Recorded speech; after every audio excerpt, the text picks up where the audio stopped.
Tamastu Sahaviryam Karavavahai Tejasvinavadhitamastu Ma Vidvishavahai. Om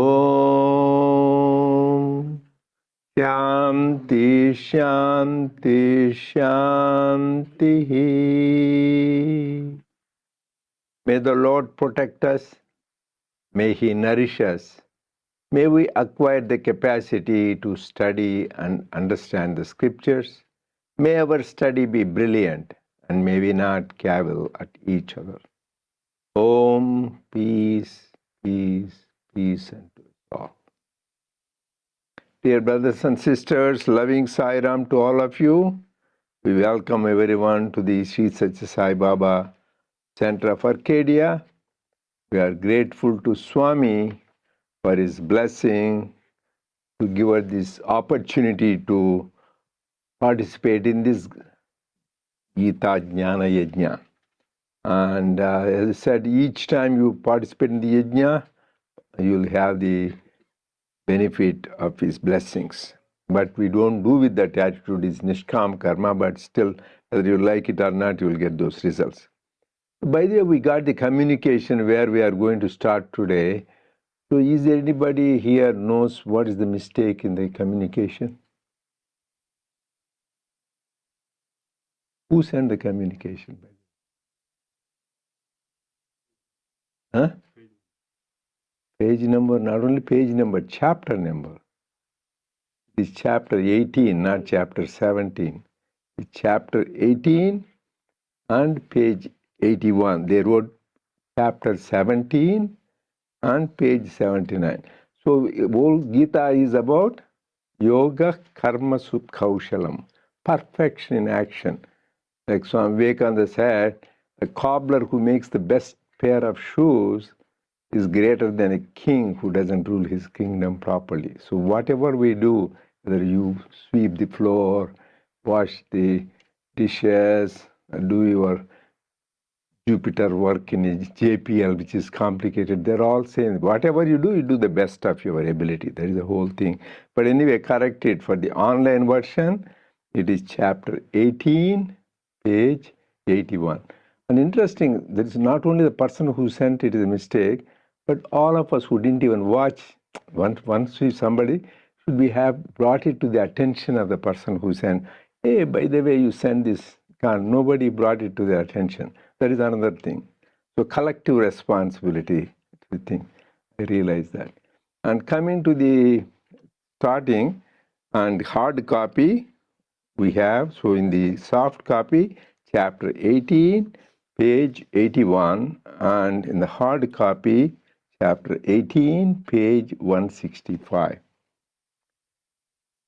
So for the sake of continuity, so we are here chapter 17 and 18. So here it doesn't original Bhagavad Gita, the dialogue between Lord Krishna and Arjuna, that is chapter 8, Akshara Parabrahma Yoga, the knowledge of Parabrahman.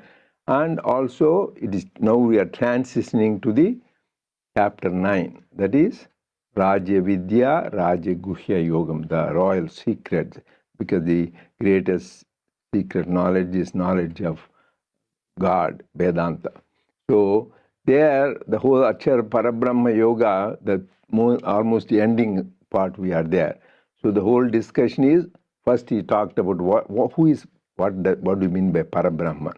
The various characteristics we talked about. First we should know, and you want to reach a goal. In this last night, there was one senior devotee, he's a senior officer, 40 years. He says, we should have a goal in organization in the 10-year, like these people, the politicians have 10-year plans, 5-year plans, and we should do this. What do we have? I said, we have only one plan and one goal. That is to realize who we are, that is self-realization, or know that we are divine love and dear. So one should have clarity. Every person, human being who is born, Swami clearly, categorically said, and all the great masters said, the goal and purpose of human life is to have self-realization, or you call it, you You are Atma, you are Brahman, and know your divine love and divine bliss. That is the whole purpose. Then what is all this? All these things what we do, whether singing bhajans, doing study circle, going for service projects, is to help in that process. So if it helps us in that process, it is good. If it takes us away from that process, it is better to not to do that. So it is important. We need to do self-audit. Is whatever service I do, bhajans I sing, study circle, is it helping me go closer and closer to the goal? That is what it is. So anyway, coming back to the Akshara Parabrahma Yoga, what is Parabrahma? So that means that is the goal you have aimed, you have go reach there. So for that he said two things you need to know. We all, once we are born, we are going to die. So when to die and how to die. How to die is, for that you need to Sarvatra, Sarvada, Sarvakaleshu, Harichintanam. Always and at all places, all time, think about God. So then automatically even your sleep and at the end, that will come. And of them he said, particularly he emphasized Om, Om Ityekacharam Brahma. Om because it is aspect of attributeless, formless reality. It is encompasses all the forms and God. Swami said, Omkara, in our Arati, right? We said Omkara Rupa Satya Sai. So, and also the mother says Omkara Rupini Pranavi Ma. And even Ganesha, we say, is Omkara Rupa. Rudra, he says Omkara. So, Omkara encompasses all gods and goddesses. When we say Om, automatically you are including Ganesha, you are including Swami, you are including Mother, Divine Mother, and you are including Rudra, all those things. So we should have with that feeling. He says, who chanted, he assured Lord Krishna, you will be merged with me. For that matter, any name, but Om, it is clearly he mentioned. So that is how to end is with God's name on our lips. And that is what often we quoted. Swami wrote a letter to the students in Vrindavan, teachers.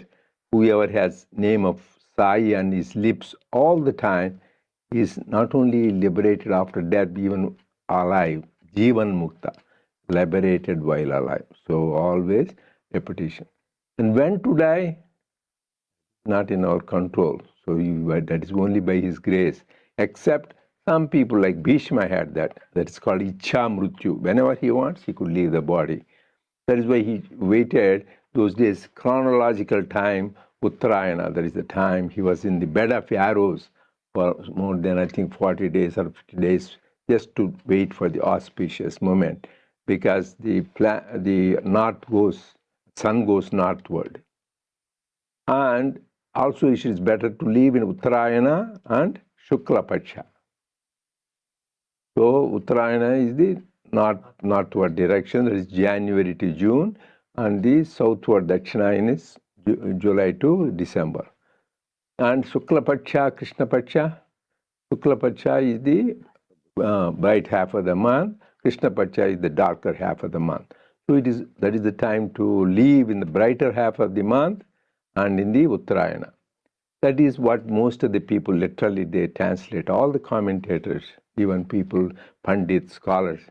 But Swami gave an inner meaning. It doesn't matter. You may die in good April or January, Makara Sankranti day, but you have all evil thoughts, your mind is not well, you won't get the liberation.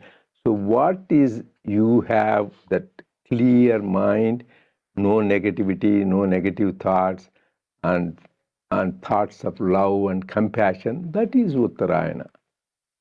So anytime whenever, even though you may die in Dakshinayana, so just you have all good thoughts, then that becomes Uttarayana. So it is not chronologically time, but is really the time for spiritual seekers, the time where your mind is Godwards. That is an important clarification, because people say, oh, poor person, he died in Dakshinayana or something. So it is more important. Swamiji explained Uttarayana Marga, Dakshinayana Marga.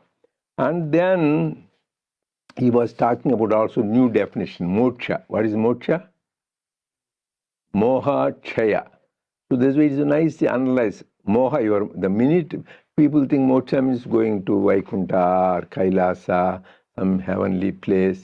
No, the minute your moha, your delusion is gone, like Bhagavan Ramana Maharshi was going to Tiruvannamalai, suddenly he had a dawn of revelation that he is the Atman, I am the self. So that minute he is got the moksha, because all his moha is gone, his bondage is gone. So even Swami, for him, he is always free, but for enactment at 14 years of age, he says, I have nothing to do with you. Maya has gone, he said. He was always Maya Tita, but for the sake of divine play, he said, my Maya is gone, I have no relation with the family and all that. Then you go beyond that. So the main thing is to live in that knowledge of the self, that is Uttarayana and also Shukla Paksha. That is where we ended last time. Any other thing, discussion, Pravina? Okay, now we can continue on that page 165 here, or if you have the soft copy, page chapter 18, page 81. So hopefully you shared that new one thing, right? To everybody now they have that access to that. Please. Sairam. At this, Arjuna put in a query. He said, Krishna, I don't quite understand the meaning of what you call gnana. Is it the knowledge learned through ear from the teacher, or the knowledge culled from the sastras, or is the knowledge imparted by those rich in actual experience? Which among these liberates men from bondage? Krishna replied, the types of knowledge you mention now are all useful for some stage or the other of one's spiritual development, but by none of them you can escape the cycle of birth and death. That which releases you is known as Anubhava Gnana, the knowledge that you yourself experience. That alone can help you to be free. The teacher can be of some help in the process, but he can't show you your real self. You have to visualize it yourself.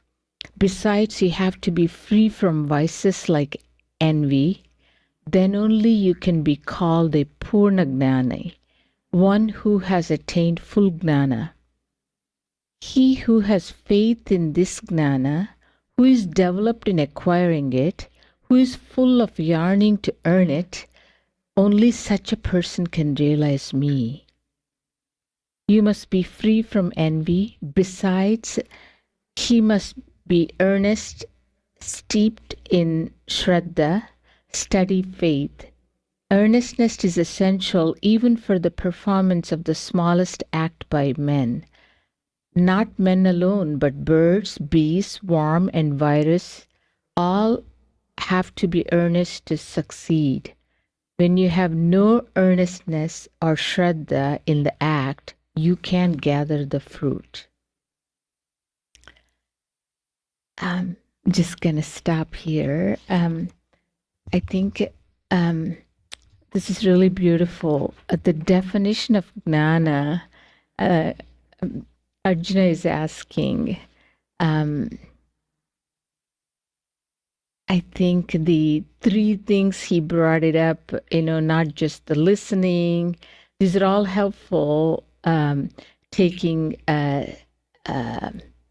clips from the sastras and the knowledge from the experienced.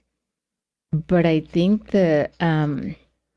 what beautifully said is you have to really understand, experience, and convince for yourself. That's called Anubhava Gnana. And also I think what I like here is about, he said, not only just knowing, experiencing Gnana is one part of it, but integrating that gnana into your personality. Otherwise, if I keep all these envy, anger, all those, then that's not a full-fledged gnani. So that's incorporation. And And I think also other three things he clearly said, this won't happen easily. You have to have that intense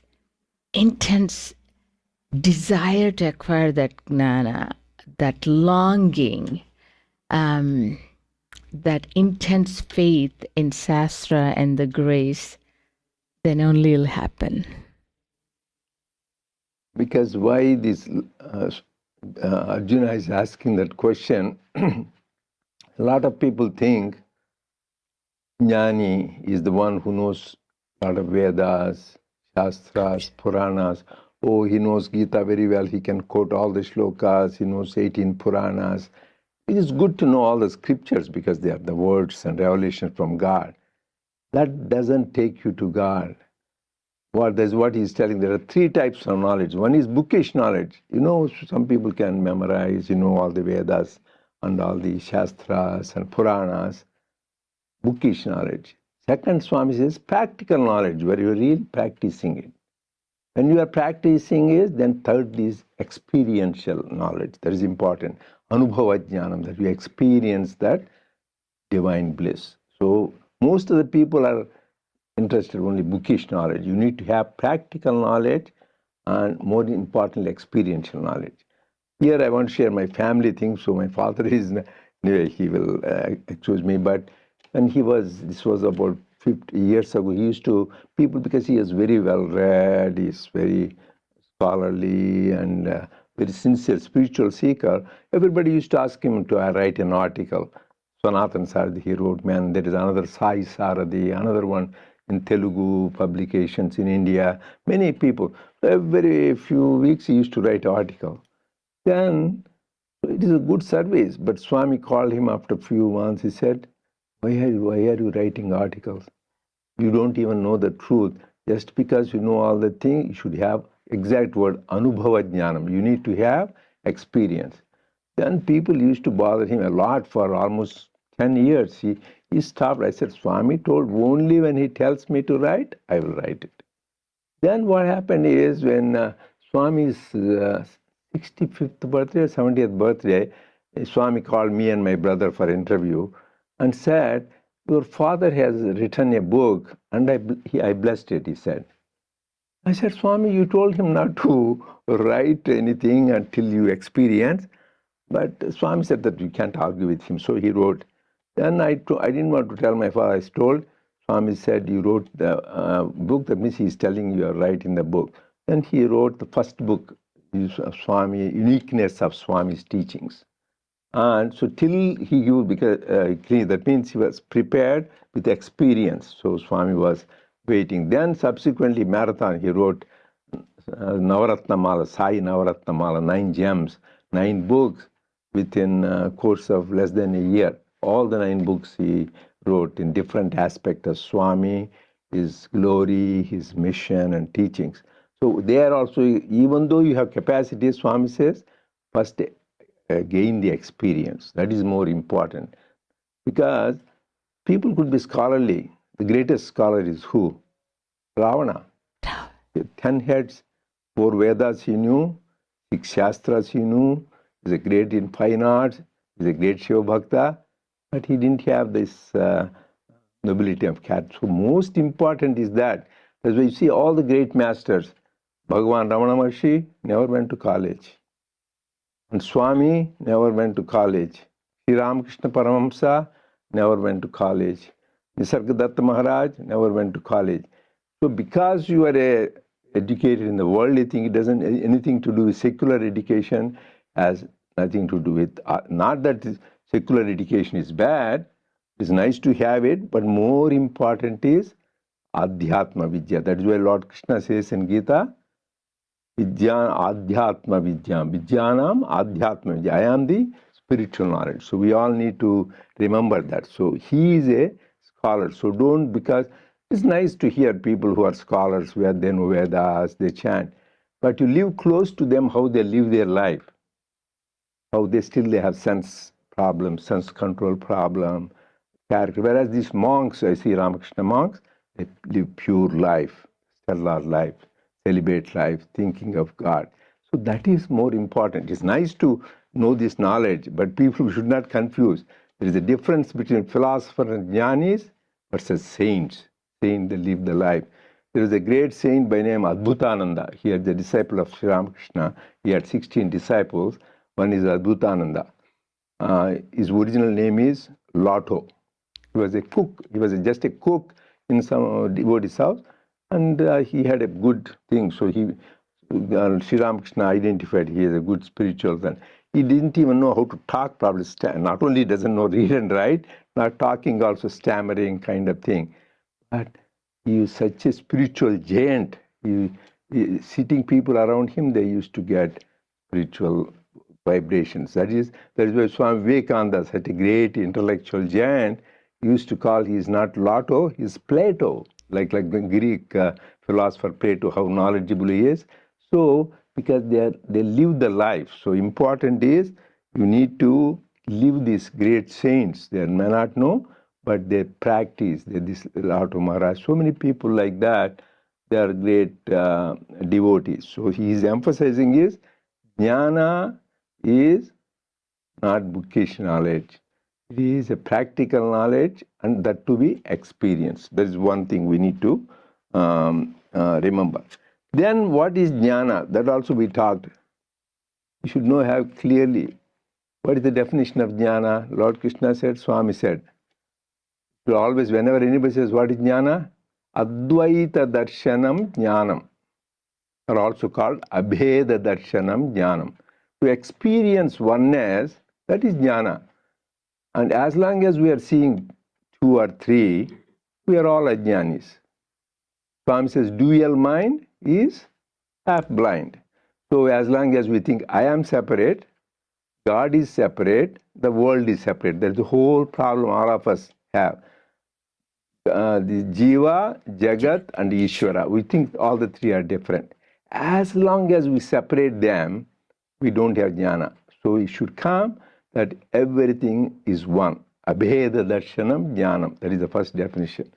Is thinking, seeing only oneness. The Swami says, see unity in diversity.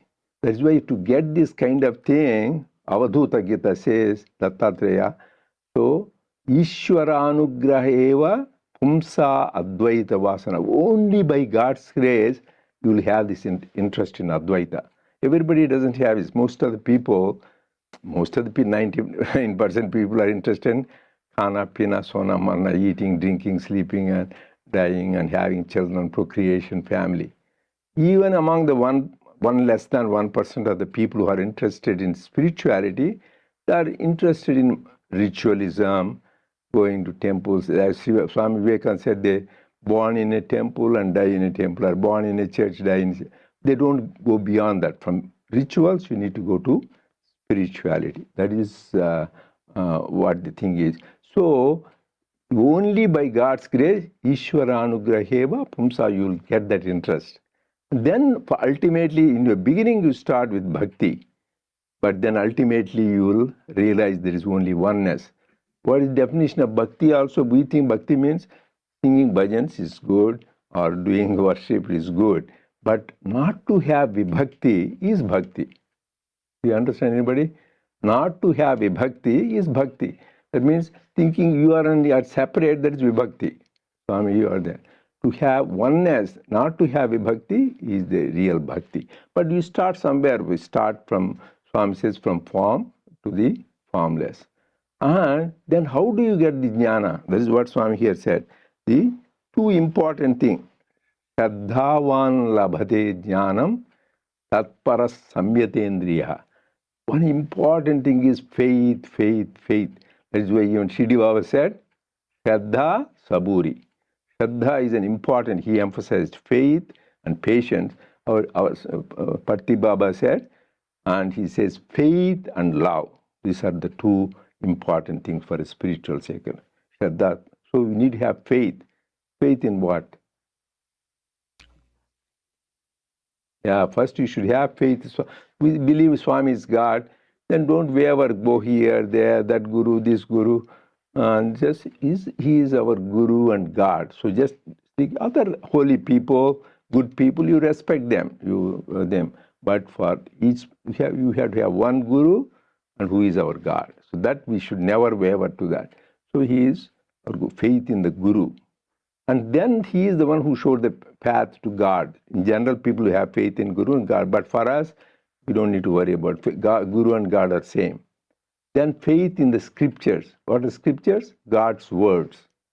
So like Sathya speaks, Sathya Vahini is what we are reading, and his discourses and his conversations. Every word of God, you should have faith. God said that, so that is truth. And faith in his name. Oh, we chanted his name, I will be liberated. So he is the greatest sweet name. You should have faith in that. And then faith in yourself. That's ultimately most important is all these faiths we have, faith in the Guru, faith in God, faith in scriptures. It says if you don't have faith in oneself, then you don't reach the goal. This is Atma Vishwasa. That is why people say self-confidence is not self-confidence. Wrong translation. In English, there is no proper translation. The big self, Atma Vishwasa, that is called, we translate self-confidence. People think self-confidence means, oh, I'm great, I'm very smart, I'm very strong, I'm very spiritual. That is confidence in the ego, but really you should have confidence that you are the Atma. Atma Vishwas, that is the very, very important thing. So that is really, how do you get it? Shraddhavan labhate jnanam. Tatparas samyatendriya. You should have faith, but you should have control of the senses. Your senses is going all over.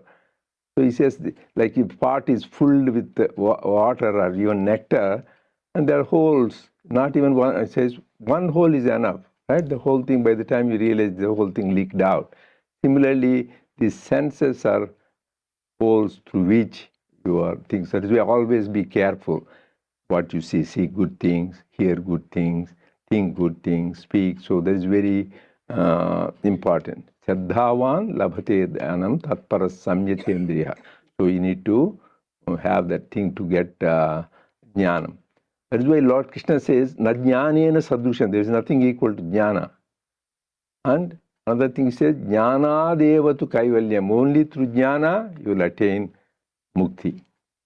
And also finally he says, Jnani Atmaiva me matam. There is no difference between me and Jnani. If you see a Jnani like Ramana Maharshi, Nisarg Maharaj, any great Jnanis, you are seeing God themselves. They are that.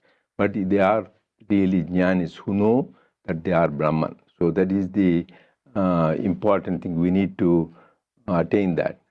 So another thing what we discussed in Shirdi Sachirita, what Baba said, we explained about that shloka. How do you get jnanam? Shirdi Baba said. Anybody here? Advidhi pranipatena pariprashnena sevaya upadeshanchite ajnanam jnaninam tattvadarshanaha. So the three methods, tadvidhi pranipatena, you do sashtang namaskar, you prostrate. That means you should have the bhakti, you should have love for God, intense love. That's what says you should have long, I want God, God alone, I don't care for anything in life, I want only Him. That kind of intense hunger for God. Pranipatena, pariprashnena. What is this purpose of, you should self-inquiry.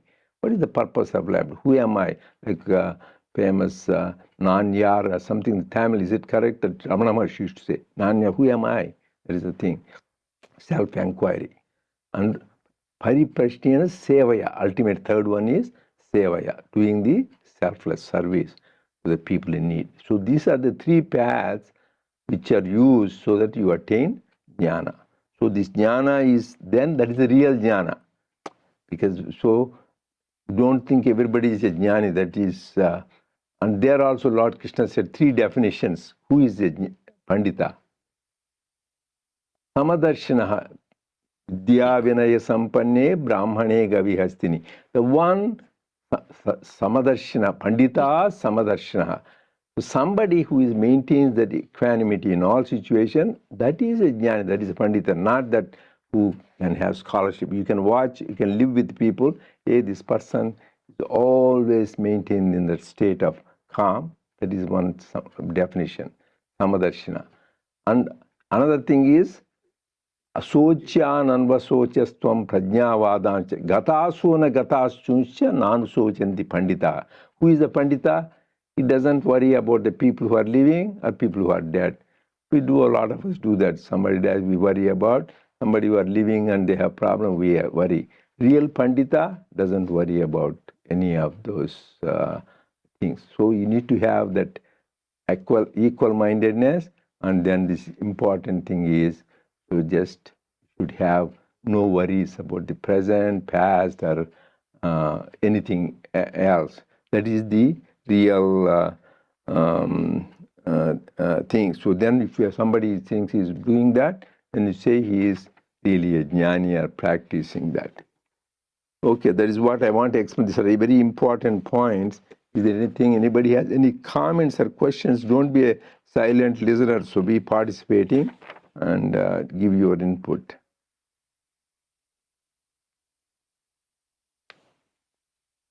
So another thing is you should not have negative qualities. If you are a jnani, if somebody talks about all scriptures, but he has anger, every little thing is short temper, he has jealousy.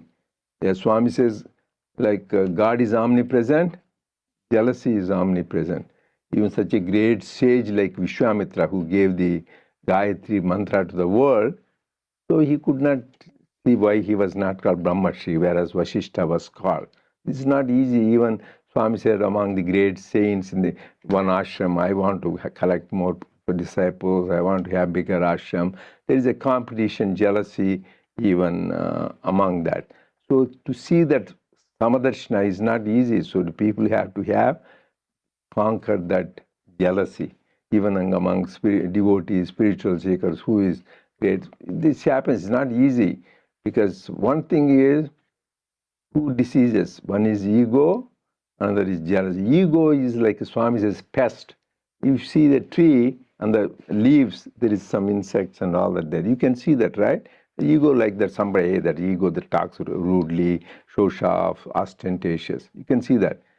Whereas jealousy is like a root insect, he says. You can't see it, but it's destroying your root. One day suddenly the tree collapses because this guy is burning with jealousy. The greatest example is in our scriptures, Duryodhana. He was so jealous, he could not take the success of Pandavas. Even when they were in exile in the forest, he didn't want to see them happy. He wanted to give them also trouble because he was full of jealousy. That's why we should be careful. There is a great, worse disease than even anger and all that, because it will eat you into your vitals. So just pray to God, Lord, please get rid of my negative qualities, anger, ego, jealousy. That is the real spiritual practice. Then we can see the truth. Till then, we cannot see the truth.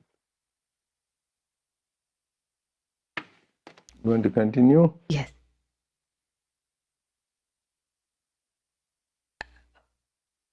Arjuna, I am the witness. Through me, this Prakriti, this conglomeration of the five elements called Prapancha, all these movable and immovable objects are formed. Through me as the cause, the Prapancha behaves in various ways. Fools who cannot understand me as the highest principle and as the master of all elements, whose will they have to obey, take me to be just a man. So great men reverently meditate on me as Brahman. Others worship me under various names in various forms. Some others worship me through Gnana Yajna and Atma Yajna. Whatever the name, whatever the form of worship, I am the recipient. For I am the goal of all. I am the only one. There is no other. I myself become the worshipper, though through many names and forms. Not only this, I am the fruit of all actions, the bestower of the fruit, the basis and the prompter of all. Why recount and repeat? I am the force behind the birth, existence, and death of everything and of every life. I am the birthless, deathless cause. Realize me, the primal cause. That is indeed moksha. He is the Jivan Mukta, liberated even while alive, who attains that moksha. Therefore, Arjuna, if one yearns to become a Jivan Mukta, to attain moksha, he must accomplish some simple disciplines. This is to say, he has to eradicate fully attachment to the body.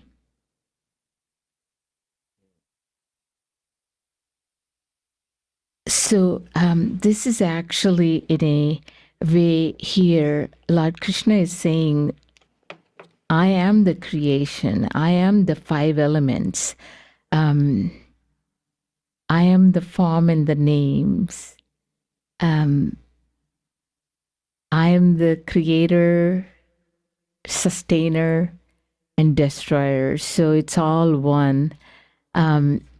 But the main thing is the that real a principle behind. Principle is, a lot of them call it as a consciousness, or that is, it's not just the form. Behind all the creation clearly says it's me, so no other. Once you understand that, then your delusion goes away, you get the moksha, and you live rest of your life with awareness. But the interesting thing is, when you think about it, you can't tell who is who. This is such an internal journey of this clear understanding, experience, and yeah, it's really beautifully said it. No, here it is very beautiful. It's a very word what Swami says, we have to take it.